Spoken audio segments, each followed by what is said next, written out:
কয় টাকা বেতন পাও তুমি যে আমার মেয়েকে বিয়ে করতে এসেছো? তুমি সাধারণ তোমার কি যোগ্যতা আছে? আঙ্কেল, আসলে আমি পেশাদার মুয়াজ্জিন না। তাহলে আমার মেয়েকে বিয়ে করতে এসেছো কেন? আগে যোগ্যতা অর্জন করো। এই বলে ছেলেটার প্রস্তাব প্রত্যাখ্যান করে দিল। সাধারণ মসজিদের মুয়াজ্জিনি করে, কয় টাকাই বা বেতন পাবে? কিন্তু মেয়েটিকে বিয়ে দিবে বড়লোক পরিবারে কোনো এক ছেলের সাথে। কিন্তু মেয়েটা রাজি নয়। বিয়ের দিনে মেয়েটি পালিয়ে গেল। আগেই বলে রাখে, মেয়েটার নাম জাফরি আর মুয়াজ্জিন ছেলেটার নাম মেহেদি। মেহেদি বাসায় দুপুরে খাবার খেয়ে একটু শুয়ে আছে। এমন সময় বাহিরে মা যেন কার সাথে কথা বলছে। মেহেদি ঘর থেকে বের হয়ে দেখে ওই মেয়েটা যার বাবাকে প্রস্তাব দিয়েছিল। চোখে পানি নিয়ে মেয়েটি দাঁড়িয়ে আছে। মেহেদিও মাথা নিচু করে দাঁড়িয়ে আছে। মা দুজনের মুখের দিকে তাকিয়ে দেখছে। আন্টি, আমি আপনার ছেলেকে ছাড়া থাকতে পারবো না। আমি সব কিছু ছেড়ে আপনার ছেলের কাছে এসেছি। এটা আপনার ঠিক হয়নি। আর আপনি ভাবলেন কি করে আমি আপনাকে নেব? আপনি চলে যান, বেরিয়ে যান আমার বাড়ি থেকে। এই কথা বলাতেই মা রেগে গিয়ে মেহেদির গালে ঠাস করে থাপ্পড় লাগিয়ে দিল। মা, তুমি? গ্রামের কিছু লোকের সামনে লিখিত মাধ্যমে হুজুর এনে তাদের বিয়ে দেওয়া হলো। 1 মাস অতিবাহিত হবার পর একদিন মেহেদি তাকিয়ে দেখছে জাফরির চোখে টপ টপ করে পানি পড়ছে। মেহেদি বলল, তুমি কান্না করছো কেন? কি হয়েছে তোমার?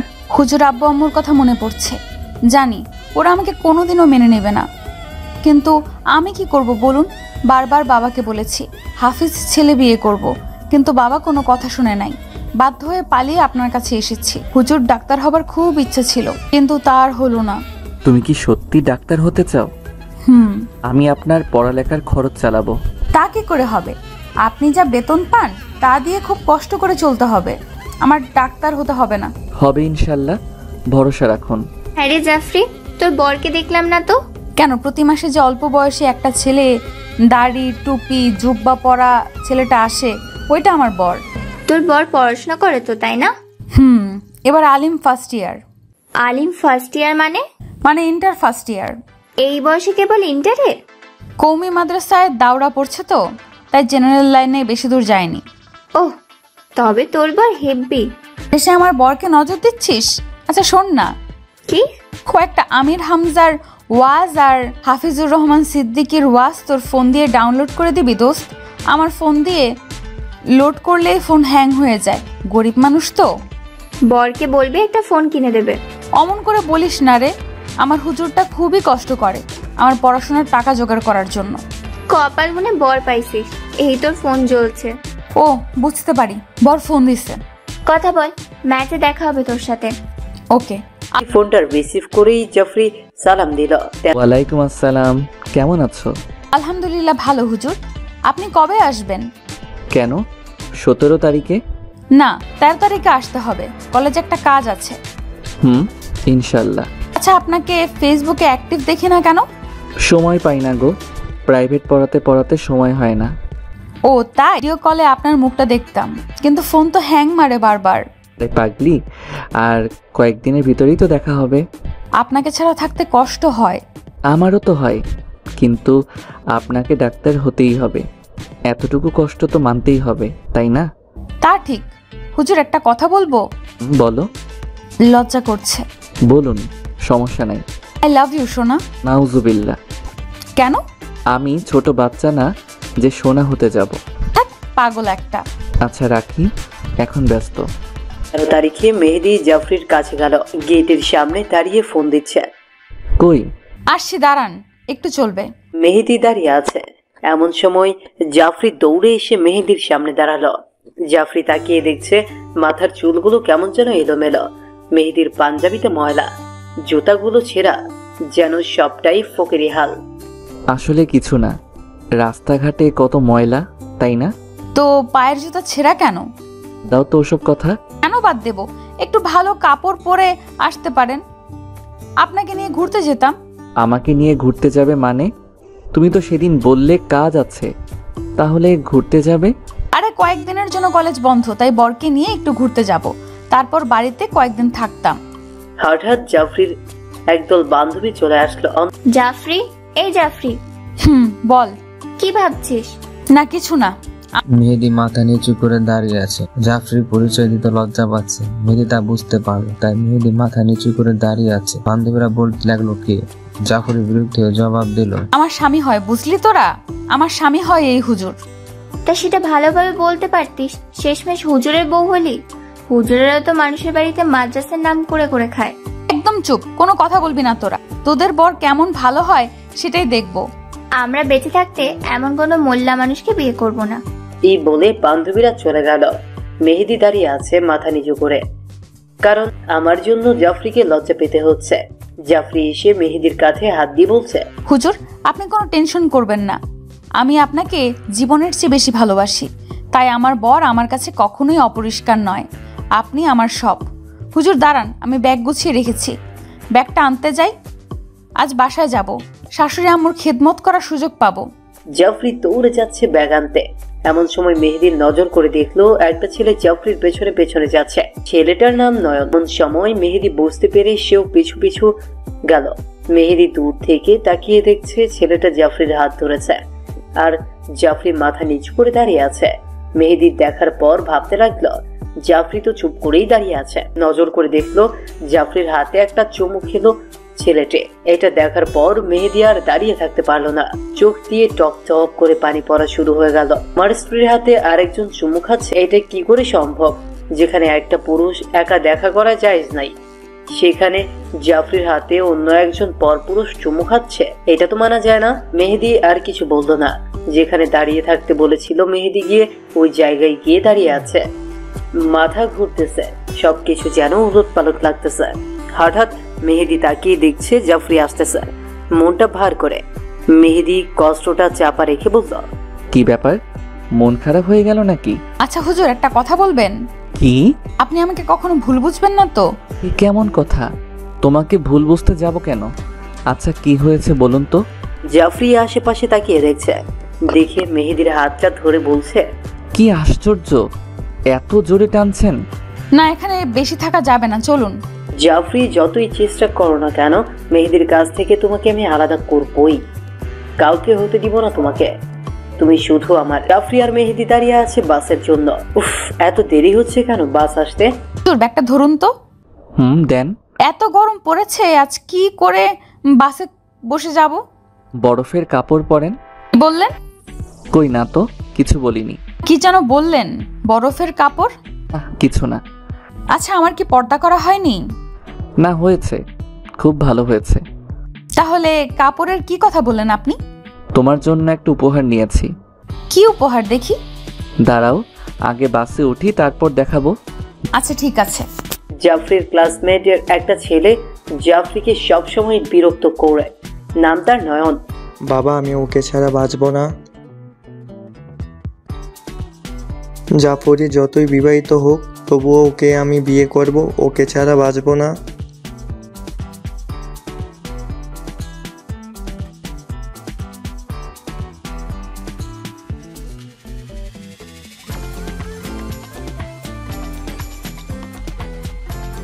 আমি জাফরিকে ছাড়া বাঁচবো না। জাফরি আর মেহেদি গাড়িতে উঠল, সিটে দুজনে বসে আছে। জাফরি এবার মেহেদি আস্তে করে ব্যাগ থেকে একটা ফোন বের করে দিল, স্যামসাং। জাফরি ফোনটা হাতে নিয়ে মেহেদির গালে একটা চুমু দিল। ধ্যাৎ, কেউ এইভাবে চুমু দেয়? সমস্যা নাই, বাস তো ফাঁকা আছে, কেউ দেখে নাই।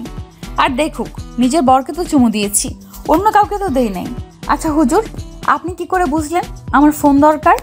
আপনি সেদিন মোবাইলে বললেন আপনার ফোনটা বারবার করে হ্যাং হয়ে যায়, এই জন্য এটা কিনেছি শুধু আপনার জন্য। আচ্ছা আপনার ফোন কই? আমার ফোন আছে। আরে ভাই কই সেই ফোন?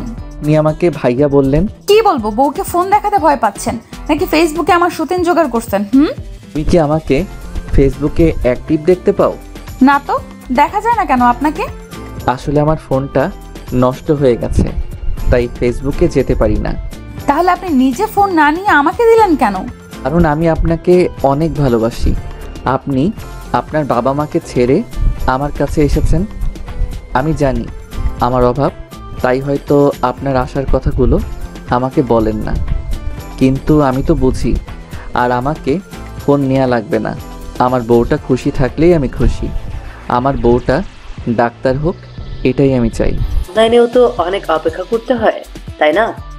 জাফরির চোখে পানি চলে আসলো। হুজুরটা এতই ভালোবাসে আমাকে? জাফরি পাশের জানলার ধারে বসেছিল। আস্তে করে জাফরি মেহেদির ডান হাতটা চেপে ধরে মাথাটা কাঁধে লাগিয়ে কান্না করছে। জাফরির চোখের পানি মেহেদির পাঞ্জাবিতে টপ টপ করে পড়ছে।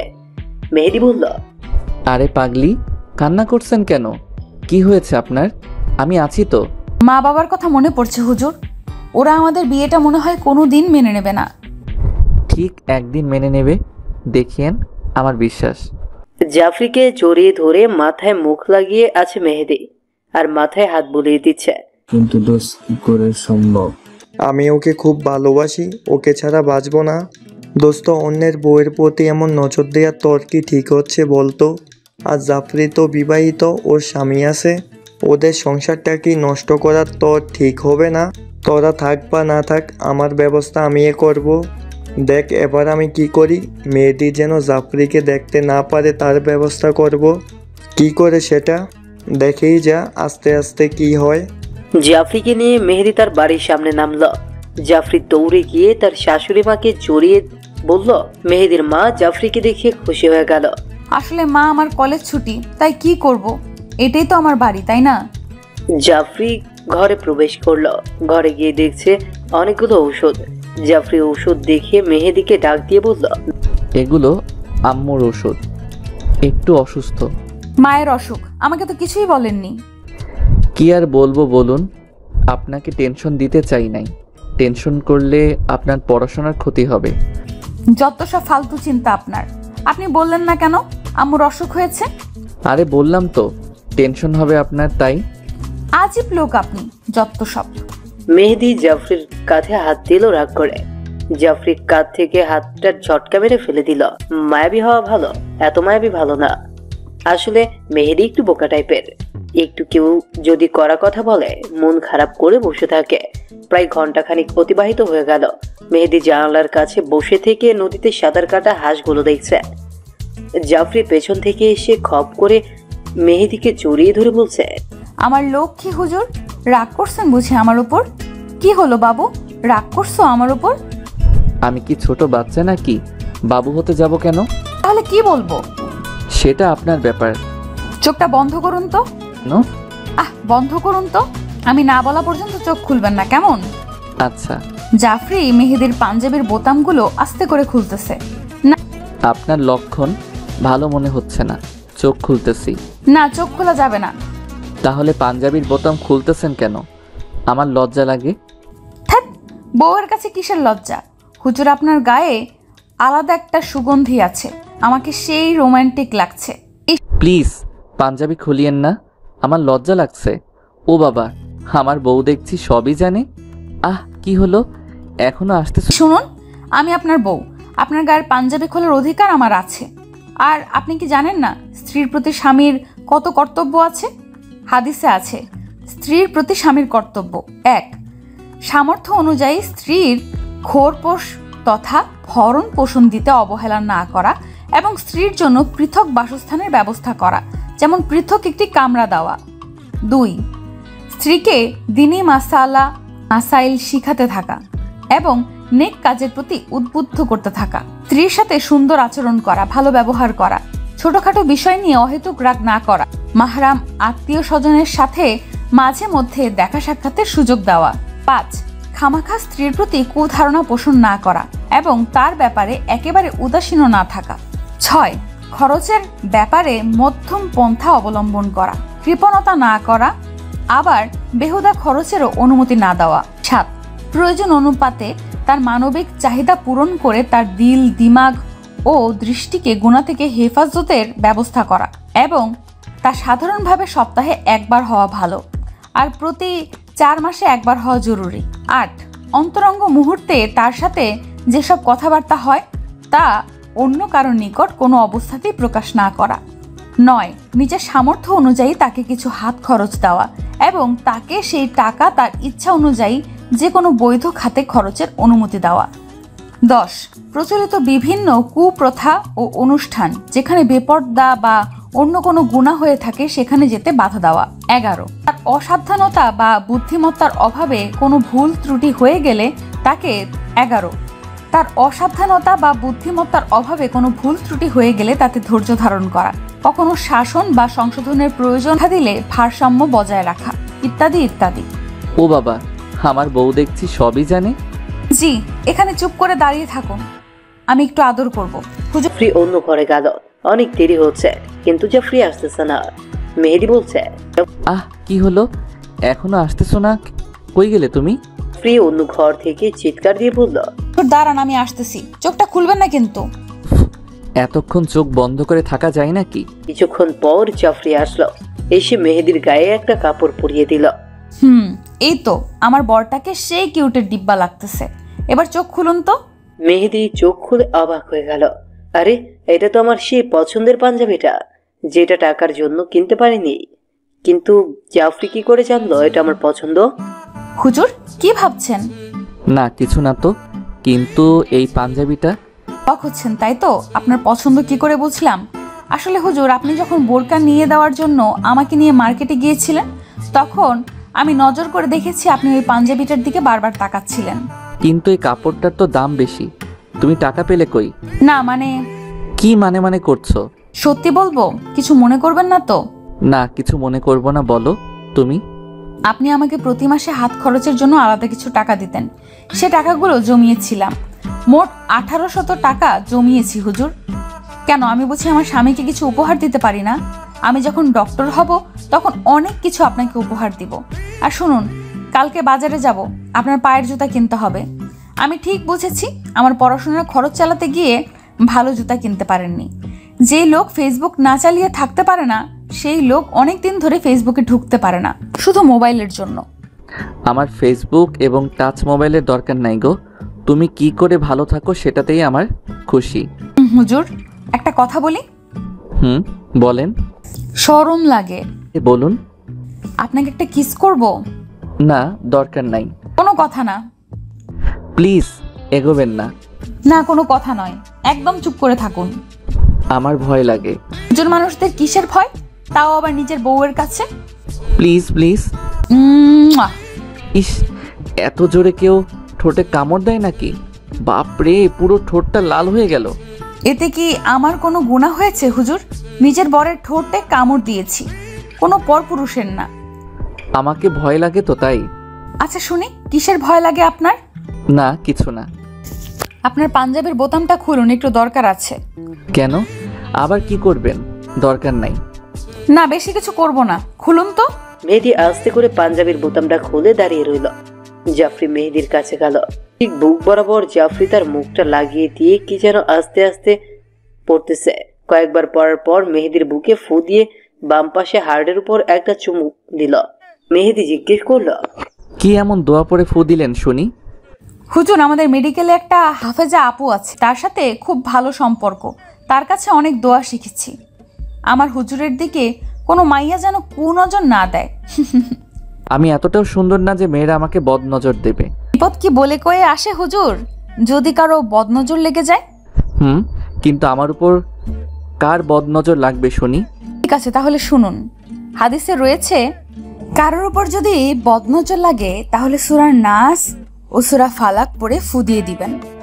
কেননা আমাদের রাসূল সাল্লাল্লাহু আলাইহি ওয়াসাল্লামের উপর একবার জাদু করা হয়েছিল, আর এর কিছুদিন পর জিব্রাহিল আলাইহিস সালাম এই দুটো সূরা নাজিল করেন এবং ওনার উপর প্রয়োগ করতে বলেন। ফলে কিছুদিনের মধ্যেই তিনি সুস্থ হয়ে যান। তাছাড়া বদনজরের লক্ষণসমূহ ও বাঁচার কিছু উপায় আছে, যেমন ইবনে কাসির রাদিয়াল্লাহু তাআলা আনহু বলেন, বদনজরের প্রতিক্রিয়া সত্য। তাফসিরে কাসির 4/410।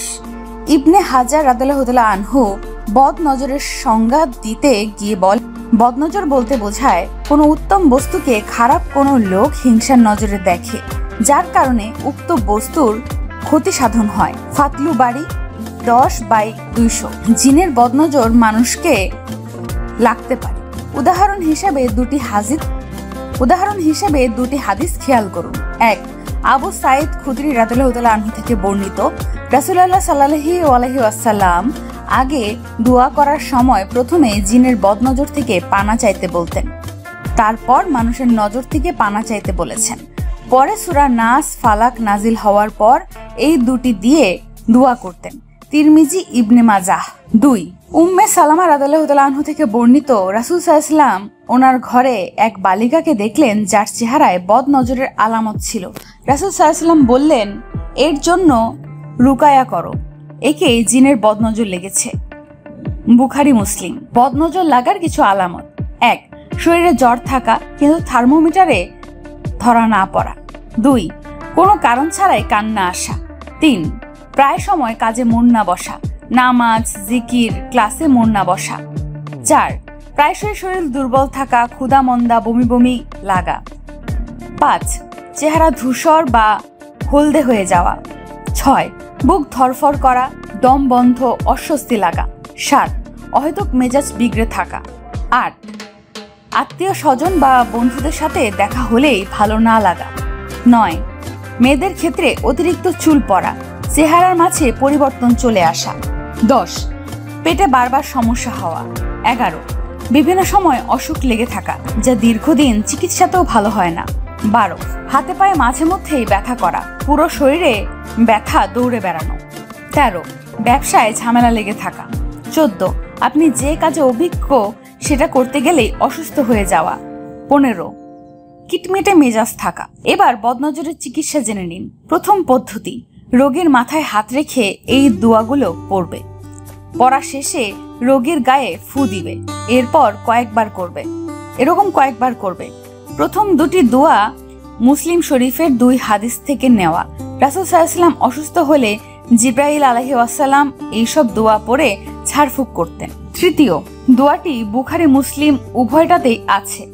দোয়ার শব্দগুলো বুখারী থেকে নেওয়া। রাসূল সাল্লাল্লাহু আলাইহি ওয়াসাল্লাম এটা পড়ে অসুস্থদের ফু দিতেন। রাসূল সাল্লাল্লাহু আলাইহি ওয়াসাল্লাম অসুস্থ হলে আয়েশা রাদিয়াল্লাহু তাআলা আনহু এটা পড়েছেন।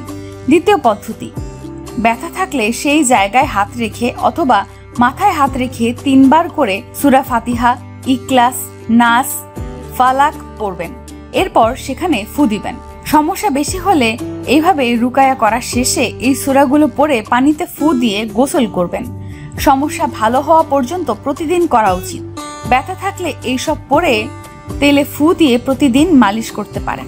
তৃতীয় পদ্ধতি, যদি কোনো গাছ, গৃহপালিত পশু, দোকান অথবা বাড়িতে নজর লেগে থাকে তাহলে উপরের সূরা এবং তার উপরের দোয়াগুলো পড়ে পানিতে ফু দিবেন।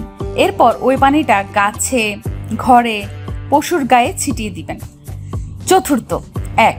আয়াতগুলো সমস্যা ভালো না হওয়া পর্যন্ত প্রতিদিন তেলাওয়াত করবেন অথবা শুনবেন।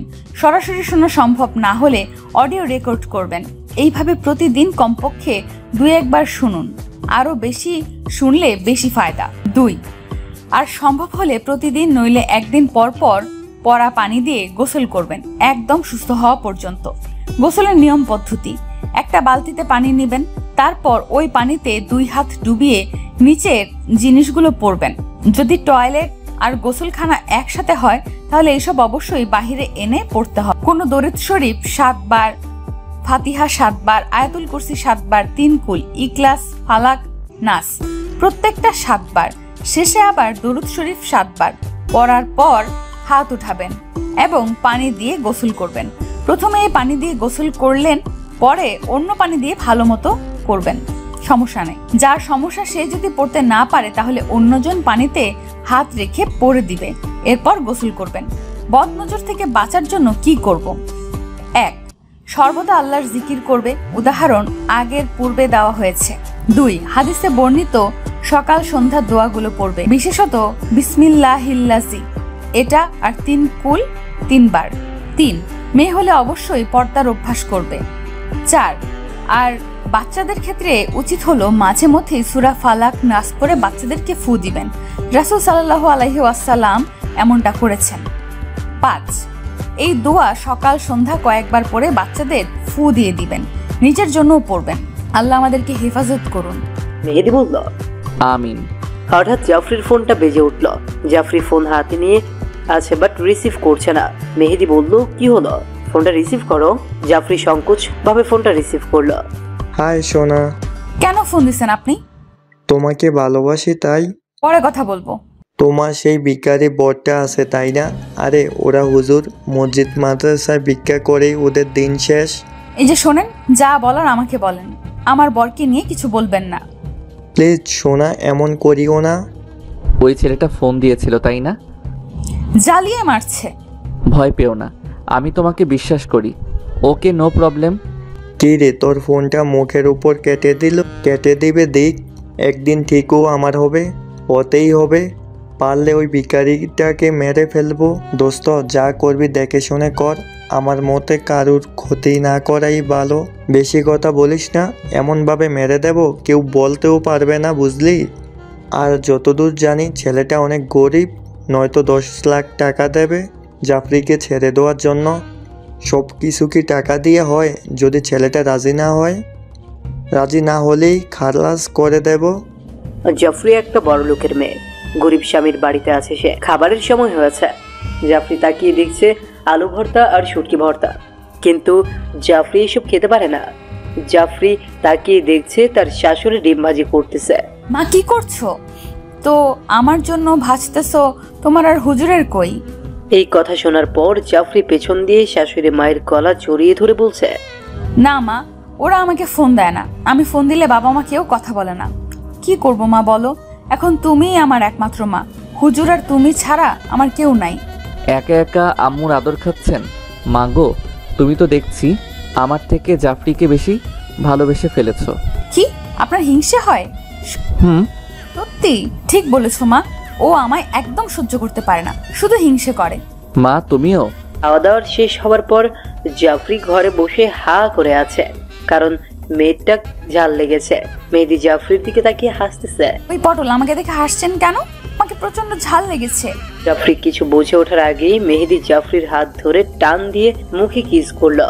আস্তে করে জাফরির জিহ্বাটা কামড় দিয়ে ধরলো। জাফরি একটু চিৎকার দিয়ে উঠল। লুচুলো কোথাকার, ঝাল লেগেছে আর আপনি আমার জিহ্বায় কামড় দিচ্ছেন? এবার ঝাল কমেছে কি? হা হা হা। ধ্যাৎ, ও মা, নিজের বউকে কি একটু কিস দিতে পারবো না নাকি? ভাল লাগে না। একদিন স্বামীর বাড়িতে মজার ভাবে কাটলো। কলেজে যাওয়ার সময় হয়ে গেছে জাফরির। জাফরি বলল, হুজুর আপনাকে কষ্ট করে যেতে হবে, আমাকে গাড়িতে তুলে দেন, আমি নিজেই যেতে পারবো। মেহেদি বলল, আমি কি ছোট মানুষ যে হারিয়ে যাব? এত বাড়তি টাকা পয়সা খরচ করে কি লাভ? আপনি আমাকে গাড়িতে তুলে দেন, আমি নিজেই যেতে পারবো। না, আমি একাই আপনাকে ছাড়তে পারবো না। কিছু হবে না, বেশি দূরের রাস্তা নয় তো, এত চিন্তা কিসের? কিন্তু না, আমি যেতে পারবো, আর আপনি কোনো টেনশন করবেন না। আচ্ছা, তবে ফোনটা যেন খোলা থাকে। তা থাকবে, তবে একটা আবদার আছে। কি? মানে বলুন। ধ্যাৎ, পাগল লোক, সবকিছু কি খুলে বলতে হয়? আমার কাছে আসবেন না খবরদার। না, আসবো। আরে কি করছেন, ছাড়ুন। মেহেদি জাফরিকে গাড়িতে তুলে দিতে যাবে। মা, কয়েকদিন আমার জন্য আমার হুজুর আপনার আদর থেকে বঞ্চিত হয়েছে। আজ চলে যাচ্ছি মেডিকেলে, একাই এখন আম্মুর আদর উপভোগ করবে আপনার ছেলে। কি তাই না হুজুর? আবার? আচ্ছা মা, ঝগড়া করব না, দোয়া করবে আমার জন্য। জাফরিকে নিয়ে হানিফ কাউন্টারে টিকিট কেটে গিয়ে দাঁড়িয়ে আছে বাসের জন্য। প্রায় আধা ঘন্টা পর বাস আসলো। জাফরি বাসে উঠল। তার পাশে বসে আছে একটা বোরখা পরা মেয়ে, কোলে একটা ছোট্ট বাচ্চা। মেহেদি কোনো নজর না দিয়ে জাফরিকে বলল, আমি কিন্তু একটু পর ফোন দেব, ফোন খোলা থাকে যেন, কেমন? উফ, ঠিক আছে, সব কিছু মনে থাকবে, আর ফোনটা খোলা রাখবো। মেহেদি বাসের কন্ট্রাক্টরের কাছে গিয়ে বলল, ভাইয়া ওনাকে একটু মেডিকেল কলেজ অ্যান্ড হসপিটালের সামনে নামিয়ে দিন ভাই প্লিজ। বাসের হেল্পার বলল, আচ্ছা ঠিক আছে। বাস চলতে শুরু করলো। মেহেদি কাউন্টার থেকে সাইকেলের কাছে গিয়ে সাইকেলটা হাতে নিয়ে যখন ঘোরাতে যাবে, এমন সময় মেহেদির পিঠে কে যেন হাত দিল। মেহেদি পেছন ঘুরে তাকিয়ে দেখছে কয়েকজন হেলমেট পরা ছেলে। মেহেদি বলল, হ্যাঁ বলুন। ছেলেগুলো বলল, কোনো আওয়াজ করবি না, চুপচাপ আমাদের সাথে চল, নয়তো পেটে চাকু মেরে দিব। জাফরি সিটে বসে আছে। জানলার ধারে বসা সে বোরখা পরা মেয়েটে, কোলে একটা দুধের বাচ্চা। জাফরি মেয়েটির দিকে তাকিয়ে আছে, মেয়েটিও বারবার জাফরির দিকে তাকাচ্ছে। জাফরি মনে মনে চিন্তা করলো, কি ব্যাপার, মেয়েটি কোথায় যাবে? আর কোলে একটা এত ছোট বাচ্চা, পরিবার কি করে তাকে একাই ছাড়লো? আপু, তোমাকে একটা কথা বলতে পারি? জি আপু, বলুন। কিছু মনে করবেন না তো? না, বলো আপু। আপু, তোমার কোলে এত ছোট্ট দুধের বাচ্চা, তুমি কি একাই নাকি তোমার সাথে আর কেউ আছে? আমার সাথে কেউ নেই, আমি একা। তুমি একাই এত ছোট একটা বাচ্চা নিয়ে কোথায় যাচ্ছ? জানি না আপু, দুই চোখ যেখানে চাই সেখানেই যাবো। কি বলছো আপু? তোমার কি বাড়িঘর নাই? এদিকে ব্ল্যাকমেল করে নিয়ে যাওয়া হচ্ছে। মেহেদি ছেলেগুলোর দিকে তাকিয়ে আছে। হেলমেট পরা, তাই তাদের মুখগুলো দেখা যাচ্ছে না। মেহেদি বলল, ভাইয়া আমার অপরাধ কি? কেন আমাকে এভাবে নিয়ে যাচ্ছেন? ছেলেগুলো বলল, বেশি কথা বলিস না, নয়তো অবস্থা খারাপ করে দিব। মেহেদিকে একটা নির্জন জায়গায় নিয়ে যাওয়া হলো, কিন্তু মেহেদি বুঝতে পারছে না তাকে কেন নিয়ে যাওয়া হচ্ছে। মেহেদিকে একটা রুমে নিয়ে গেল। মেহেদি মনে মনে চিন্তা করছে, আমাকে কি হত্যা করার পরিকল্পনা করছে নাকি? কিন্তু না, ছেলেগুলো মেহেদিকে আর কিছুই বললো না। একটা চেয়ারে নিয়ে গিয়ে বসালো।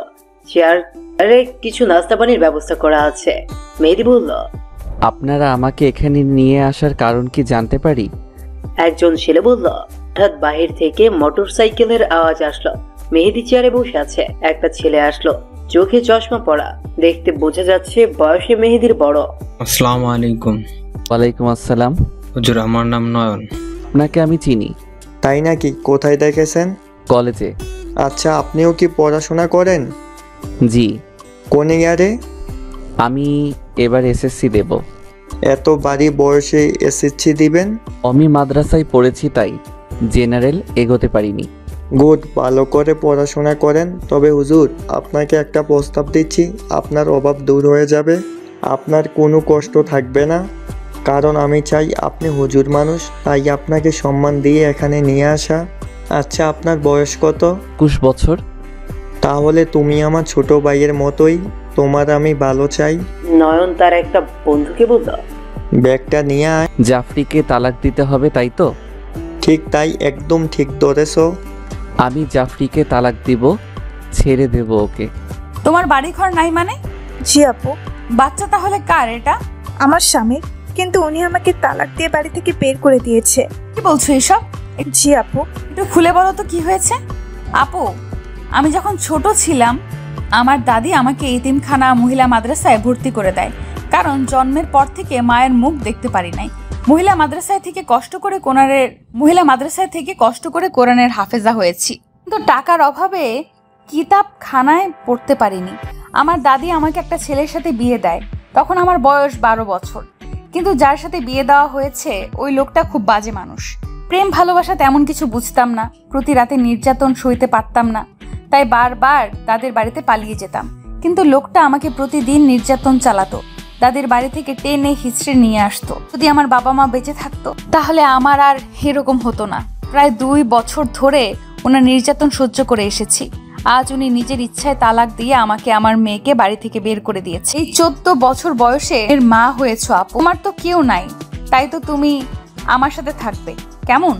কিন্তু মেয়েটি চুপ করে আছে, কোনো কথা বলছে না। জাফরি বলল, তুমি কি খেয়েছো?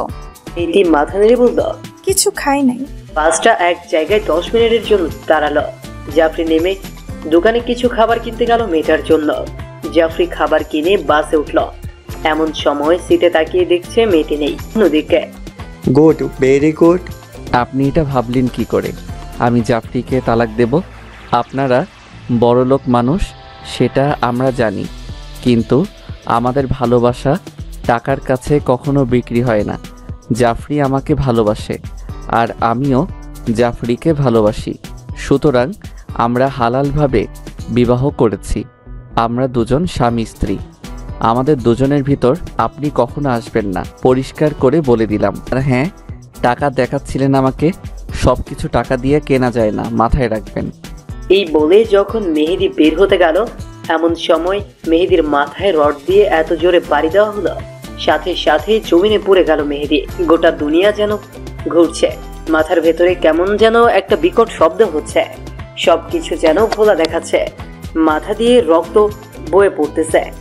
মেহেদি চোখ খুলে আছে, বাট কথা বলার মতো জবানটা বন্ধ হয়ে আসতেছে, শ্বাসনালী যেন বন্ধ হয়ে আসতেছে, গোটা শরীরটা যেন অবশ হয়ে যাচ্ছে। আকাশের পাখিগুলোর ডাক যেন অনেক ভারী হয়ে গেল, চোখ দুটো বড় বড় হয়ে গেল, কলা গাছের মতো থপ করে মাটিতে পড়ে গেল। মেহেদির হাত পা কাঁপতেছে, গলা কাটা মুরগির মতো হাত পা নড়াচড়া শুরু হয়ে গেল। অন্যদিকে জাফরি পাগলের মতো মেয়েটাকে খুঁজতেছে, কিন্তু মেয়েটাকে কোথাও খুঁজে পাওয়া যাচ্ছে না। জাফরি পাশে বসে থাকা লোকদের বলছে, এই সিটে একটা মেয়ে বসেছিল, সেই মেয়েটাকে কেউ দেখেছো?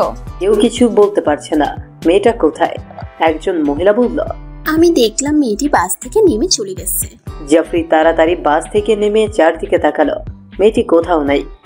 হেল্পার বলল, বাস ছাড়ার সময় হয়ে গেছে, তাড়াতাড়ি বাসে উঠুন।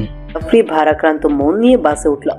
কি হবে ওই মেয়েটির জীবন, আর কোথায় বা চলে গেল মেয়েটি? চিন্তা করে জাফরি বাসে উঠে যখন সিটে বসবে তখন মনে হলো মেহেদির কথা। হুজুরটা ফোন দিচ্ছে না কেন? জাফরি ফোনটা হাতে নিয়ে মেহেদিকে ফোন দিচ্ছে, ফোনটা রিসিভ হচ্ছে না, বারবার কেটে যাচ্ছে। জাফরির মনে একটা দাগ বসে গেল। কি ব্যাপার, তো কখনো এমন করে না, তাহলে ফোন ধরছে না কেন? কিছুক্ষণ পর শাশুড়ি মা জাফরিকে ফোন দিল। জাফরি ফোনটা রিসিভ করে কান্না লাগিয়ে সালাম দিল। মা, আমিও আপনার ছেলেকে ফোন দিচ্ছি, ফোন বেজেই চলছে, ফোন ধরছে না। আচ্ছা, আমি দেখতেছি, দেখি কি করা যায়। আসলে আপনার ছেলেটাও মাঝে মাঝে পাগলামি করে। মাকে এমন সান্ত্বনা দিয়ে জাফরি চিন্তা করতে করতেই পৌঁছে গেল কলেজে।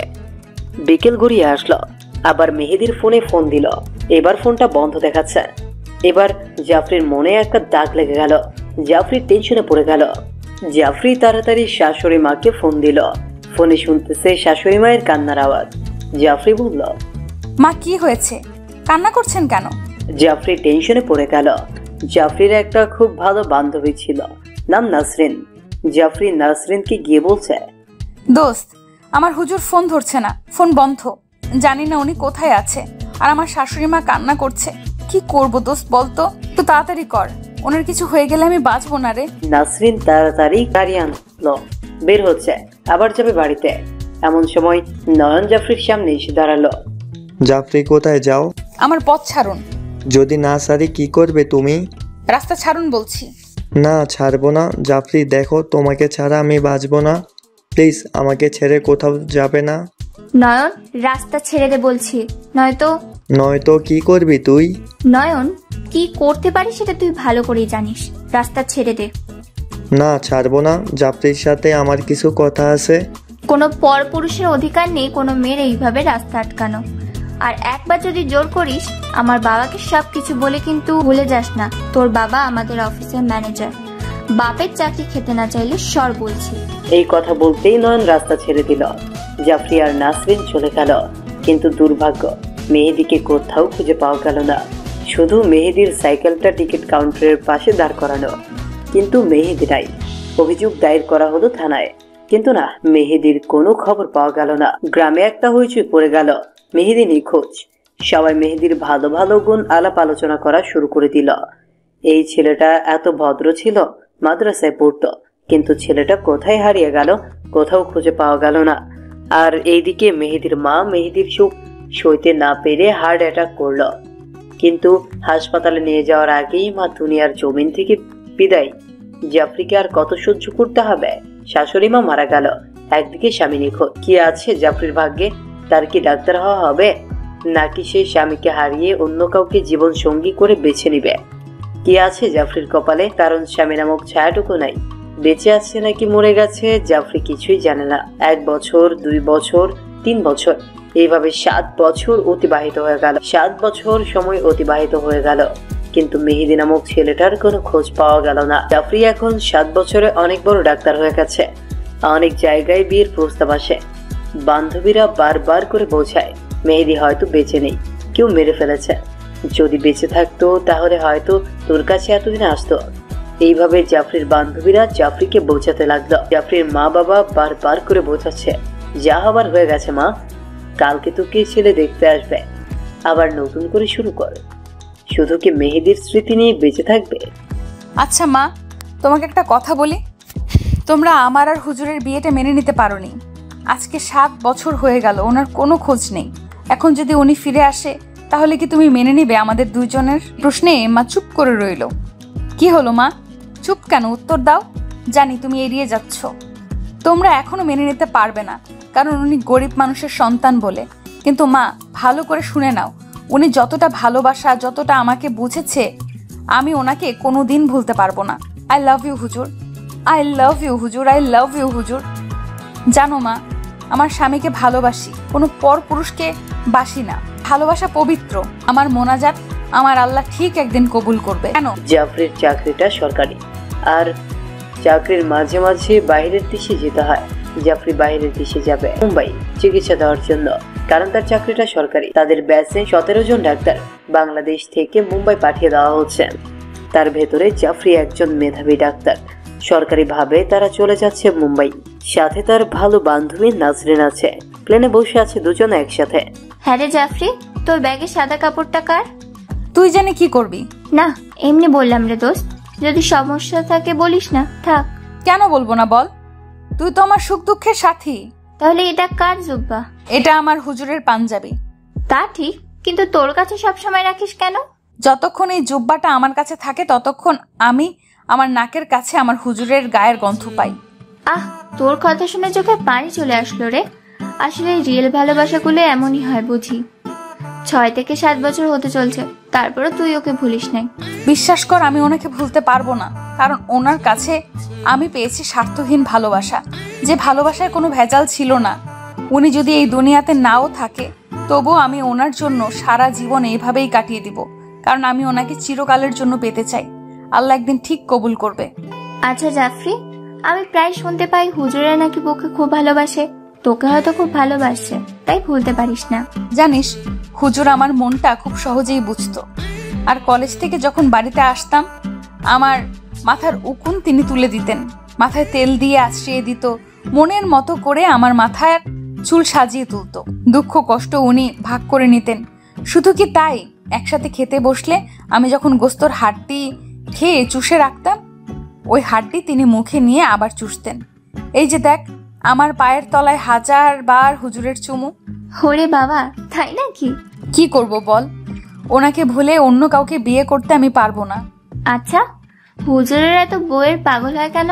হুজুরেরা বউয়ের পাগল এজন্য হয় কারণ হুজুরদের যৌবন বেশি, কারণ হুজুরের যৌবনের ভাড়াদার তার শুধু স্ত্রী। হুজুরেরা তো আর গার্লফ্রেন্ড, অন্য কোনো পরনারী নাই। হুজুর মনে করে এটাই আমার তৃপ্তির জায়গা, শান্তির জায়গা। আর বউয়ের পাগল হওয়া এটা খারাপ কিছু না, বল পুরুষের লক্ষণ বউয়ের পাগল হওয়া।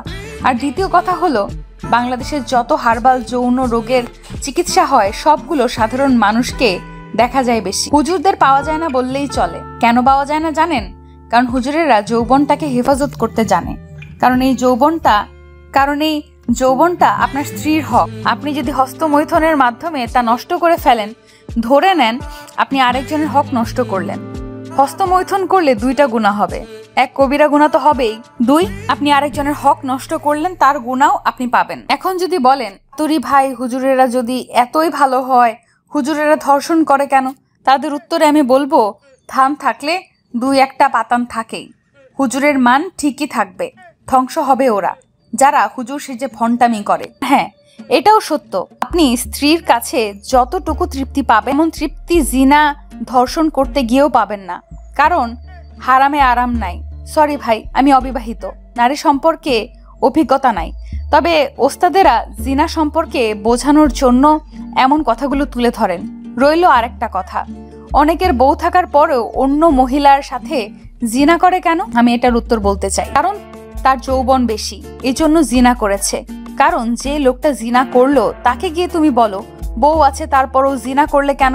সে তোমাকে উত্তরে বলবে, শুধু কি আলু ভর্তা খেতে ভালো লাগে? তার মানে তাকে বউ আর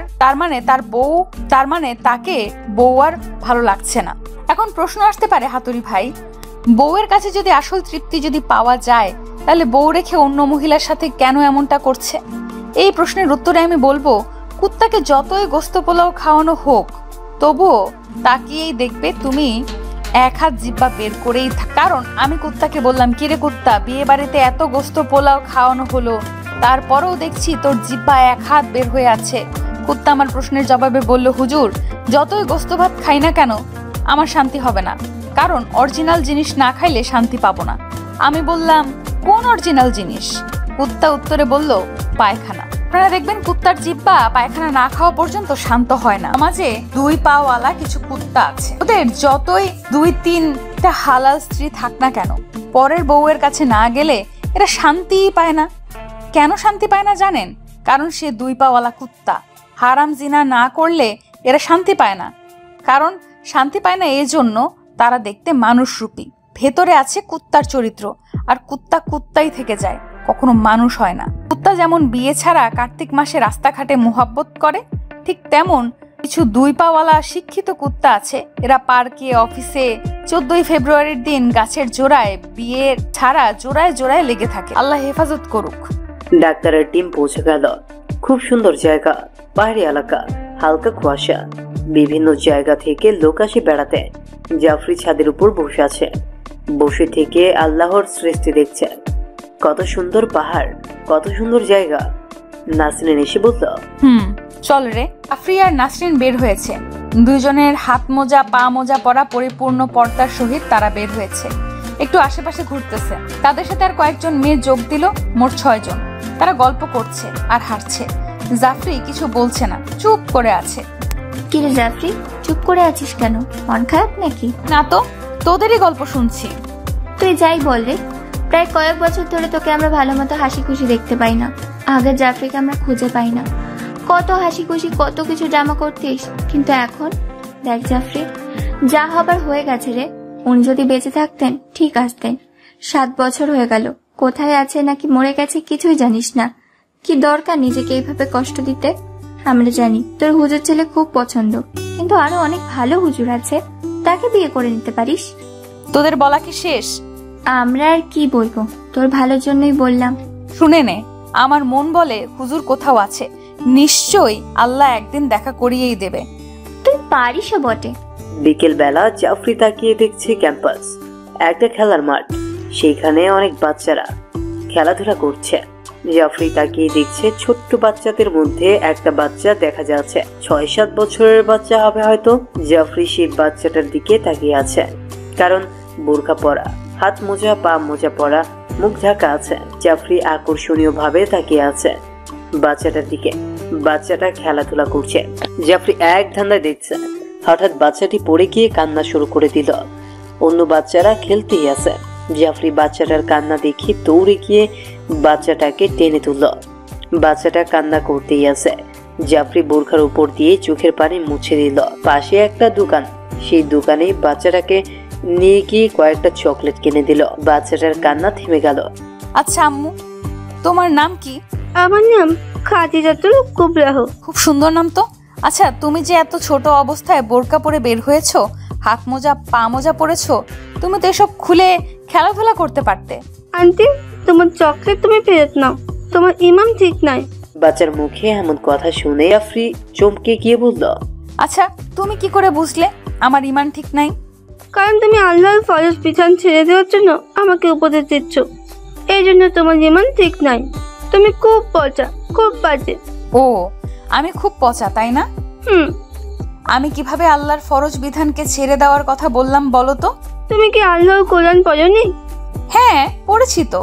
যে আমাকে বলছো কেন? তুমি চিন্তা করে দেখো কিভাবে তুমি আল্লাহর ফরজ বিধান অমান্য করার জন্য আমাকে উপদেশ দিচ্ছ। জাফরি টেনশনে পড়ে গেল। বাপরে, এ কেমন বাচ্চা! তুমি আল্লাহর কোরআন খুলে দেখো, সূরা আল-আহজাব 33 আয়াতে আল্লাহ বলেছেন, হে মেয়েরা, তোমরা জাহেলিয়াত যুগে মেয়েদের মতো রূপ সৌন্দর্য করে বের হবে না। রাস্তায় যখন বের হবে তখন পরিপূর্ণ চাদর দ্বারা নিজেকে আবৃত করে রাখো। এই আয়াতে বললেন নারীদের পর্দা করতে হবে। তুমি বললে হাত মোজা পা মোজা খুলতে, তাহলে তুমি আল্লাহর আইনের বিপক্ষে কথা বললে, এই জন্য তো তোমাকে বাজে পচা বললাম। জাফরি অবাক নজরে তাকিয়ে আছে বাচ্চাটার দিকে। এত ছোট্ট বাচ্চা, কয় কি সন্ধ্যা লেগে আসতেছে। আন্টি, তুমি আমার মুখের কাছে এসো, বাচ্চা বলল। জাফরি মুখের কাছে গেল। বাচ্চাটি গালে একটা চুমু দিয়ে বলছে, আন্টি তুমি আমাকে ক্ষমা করে দিও, তোমাকে রাগ করে পচা বলেছি। আমাকে এখন যেতে হবে, মাগরিবের নামাজ আদায় করবো। ভালো থেকো আন্টি, দোয়া করো আমার জন্য। আল্লাহ বেঁচে রাখলে কাল দেখা হবে। জাফরি হাঁ করে তাকিয়ে আছে। আসলে এটা বাচ্চা নাকি আল্লাহর কোনো ফেরেশতা? এত ছোট বাচ্চা কোরআন থেকে কথা বলতে পারে, আবার মুখে চুমু দিয়ে ক্ষমা চেয়ে চলে গেল। বাপরে, খুব ভালো মেয়ে। কিরে, কি করছিস? আসছি, দাঁড়া। কিরে, এত দেরি কেন? না আম্মু, একটু দেরি হয়ে গেল, এক আন্টির সাথে কথা বলছিলাম। তোর তো আন্টির শেষ নাই। মা জানো, আন্টিটা খুব ভালো, আমাকে অনেকগুলো চকলেট কিনে দিয়েছে। কোন আন্টি তোমার? ওই ক্যাম্পাসে দেখলাম। এর আগে তুমি কি কোথাও দেখেছো? না আব্বু, দেখি নাই তো। কিনো না তাহলে চকলেট নিলে কেন? নেওয়াটা ঠিক হয়নি তাই না আব্বু? তাহলে কালকে বিকেলে আন্টিকে চকলেটগুলো ঘুরিয়ে দেবো, কেমন? প্লিজ আব্বু, তুমি রাগ করিও না, কেমন? তুমি রাগ করলে আমার কষ্ট হয় না। এই কথা বলতেই বাবা মুখে একটা হাসি নিয়ে খাদিজাকে কোলে নিয়ে কপালে একটা চুমু দিয়ে বলল, হ্যাঁ আব্বু, খুব ভালো নি। আম্মুর মতো কালো বোরকা পরে ওই আন্টি। ও তাই বুঝি। তো আন্টির বাড়ি কই? বাড়ি তো জানি না আব্বু। আরেকবার দেখা হলে জেনে নিও। তুই এখন ঘরে যা, পড়তে বস। না, বলবো না। মায়ের খাবি কিন্তু, যা গিয়ে পড়তে বস। খাদিজার আম্মু, বাচ্চার সাথে এমন করছো কেন? তুই চুপ করো, আমার মেয়েকে খবরদার বকবে না। আম্মু যাও পড়তে বসো, কেমন? কোনো দুষ্টুমি করবে না। আচ্ছা আব্বু, কালকে আন্টির কাছে শুনে আসবো ওনার বাড়ি কই, কেমন? আচ্ছা আম্মু, ঠিক আছে, শুনে নিও। তুমি এমন কেন বলো তো? কেন, কি হয়েছে? বাচ্চাদের সাথে কি এমন করে? তো কি করব, তোমার মতো মাথায় নিয়ে নাচবো? শোনো, একটা কিস। না এখন না, পরে। কেন পরে কেন? না কিছু না, এখন হবে না। ইচ্ছে হচ্ছে আরেকটা বিয়ে করুন। কি বললে? আরেকটা বিয়ে করতে বলছি। সত্যি? হ্যাঁ সত্যি। আচ্ছা ঠিক আছে, আমি একটা মেয়েকে পছন্দ করে রেখেছি, তাকে গিয়ে বিয়ের প্রস্তাবটা দিয়ে আসবো। তাহলে তোমার অনেক লাভ হবে। আমার আবার কিসের লাভ? কারণ তোমাকে একা সংসার সামলাতে হয়, সেখানে একজন সঙ্গী পাবে তোমার। দুজনে একসাথে গল্প করবে, বাড়ির কাজ করবে, কত ভালো হবে তাই না? তুমি যখন দ্বিতীয় বিয়ের অনুমতি দিছো, তাহলে আমার উচিত তোমার সতীন এনে দেওয়া, তাই নয় কি? ধ্যাৎ, চুপ করো। আরে রাগ করার কি হলো তোমার? আমি বেঁচে থাকতে আপনাকে দ্বিতীয় বিয়ের অনুমতি দেব না, কারণ আমার স্বামীর ভাগ আমি কাউকেই দেব না। এই কথা বলেই স্বামীকে ধাক্কা মেরে ফেলে দিল। স্বামীর উপর শুয়ে পড়ে বলছে, এই সাহেব না। কিছু না, এই তো শুয়ে আছি। আমি নিজের চোখে দেখলাম তুই কিছু একটা লুকাইলি। কই, কিছু না তো। দেখে ফেলেছি, কি লুকাচ্ছিস? কি? তোর হুজুরের রুমালটা মুখে নিয়ে কান্না করছিলি, তাই তো? আসলে এইগুলো থাকলে আমি আমার হুজুরের গন্ধ পাই। আর কান্না করিস না রে, তোর কান্না দেখে আমার কান্না পায়। চল, রেহানা তালিম করছে, যাবি না? আচ্ছা তুই যা, আমি ফ্রেশ হয়ে আসছি। আচ্ছা আয় তুই। নাসরিন জাফরির ঘর থেকে বের হয়ে চলে গেল। মেহেদির রুমালটা নিজের ব্যাগের ভেতরে রেখে দিয়ে ফ্রেশ হতে যাবে, এমন সময় নজর করে দেখছে কে যেন জানলার পাশে দাঁড়িয়ে আছে। জাফরি এটা দেখার পর মুখটা ভালোভাবে ঢেকে এক পা দুপা করে এগিয়ে গেল। জানলার পাশে গিয়ে বলছে, কে এই অন্ধকারে দাঁড়িয়ে? কিন্তু কোনো আওয়াজ নাই, কে ওখানে দাঁড়িয়ে? কথা বলুন। হঠাৎ জাফরি একটা চিৎকার দিয়ে উঠল। জাফরির চিৎকারে নাসরিন আর কয়েকজন দৌড়ে আসলো। কি হয়েছে রে? ওইখানে কে যেন দাঁড়িয়ে। কোথায়? জানালার পাশে। দাঁড়া, আমি দেখছি। নাসরিন জানলার পাশে গিয়ে চারদিকে তাকিয়ে দেখছে, কেউ নাই। কই, কেউ নেই তো। ছিল, আমি নিজের চোখে দেখেছি। তুই কিছু ভুল দেখেছিস এই রাতে। কে তোর জানলার পাশে থাকবে বলতো? তোর বর মনে হয় ভূত হয়ে তোকে ভয় দেখাচ্ছে। তোরা থামবি, সব সময় ফান করিস তাই না? আর সবাই অজু করে নে, এশার নামাজের সময় হয়ে যাচ্ছে। সকালবেলা ফজরের নামাজ পড়ে বের হয়েছে ওরা সবাই। ভোরের হালকা বাতাস, পাখির কিচিরমিচির ডাক, সকালের শীতল হাওয়া। ফজরের নামাজ পড়ে বের হয়ে হেঁটে যাওয়ার মজাই আলাদা, তাই না? তার বলতে আগে তো আমরা নামাজ ঠিকমতো পড়তাম না। ভাগ্য ভালো জাফরিটা ছিল, সে যদি না বোঝাতো তাহলে নামাজটাই পড়তাম না মনে হয়। শুধু নামাজ পড়লে হবে না, স্পর্ধা করতে হবে, বুঝলি? নিজের সৌন্দর্য একমাত্র স্বামীর জন্য, আর কারো জন্য না, বুঝলি তোরা? বুঝেছি, দোয়া করিস। হঠাৎ করে সব বান্ধবীরা তাকিয়ে দেখছে ছোট্ট একটা বাচ্চা, বোরখা পরা, হাত মোজা পা মোজা পরা। বান্ধবীরা দেখে বলছে, জাফরি দেখে চিনতে পারলো কালকের সেই মেয়েটা। আসসালামু আলাইকুম। ওয়ালাইকুম আসসালাম। আন্টি তুমি? হ্যাঁ আমি। এই গুড়ি গুড়ি পায়ে হেঁটে হেঁটে এত সকালে কোথায় যাওয়া হচ্ছে শুনি? আন্টি, আব্বুর মাথায় ব্যথা উঠেছে, তাই ওষুধগুলো আনতে যাচ্ছি। কি হয়েছে তোমার বাবার? জানি না, তবে মাঝে মাঝে মাথায় ব্যথা ওঠে, পাগলের মতো হয়ে যায়, আর সবকিছু তাড়াতাড়ি ভুলে যায়। ও, তোমার বাবাকে আমাদের চেম্বারে নিয়ে এসো। তোমরা কি ডাক্তার? হ্যাঁ, আমরা সবাই ডাক্তার। আন্টি, বিকেলে কথা হবে। আব্বুর মনে হয় কষ্ট হচ্ছে, তাড়াতাড়ি যেতে হবে। এই বলে বাচ্চাটা চলে গেল। আচ্ছা নাসরিন, প্রচন্ড আঘাত পেলেও তো মাথা ব্যথা হয় আর সবকিছু ভুলে যায়, তাই না? না কিছু না। আবার হাঁটতে শুরু করলো জাফরি। এমন সময় জাফরির ফোনটা বেজে উঠল। জাফরি ফোনটা রিসিভ করেই শুনতে পেল, কে আপনি? কে? পরিচয় দিন, নয়তো ফোন কেটে দেব। আপনি কে? আপনি আমার নাম্বার পেলেন কই? ফালতু কথা বলার সময় নাই আমার। এই বলে ফোনটা কেটে দিল জাফরি। কে ফোন দিয়েছিল? জানি না, কোন যে মক্কেল, যত সব।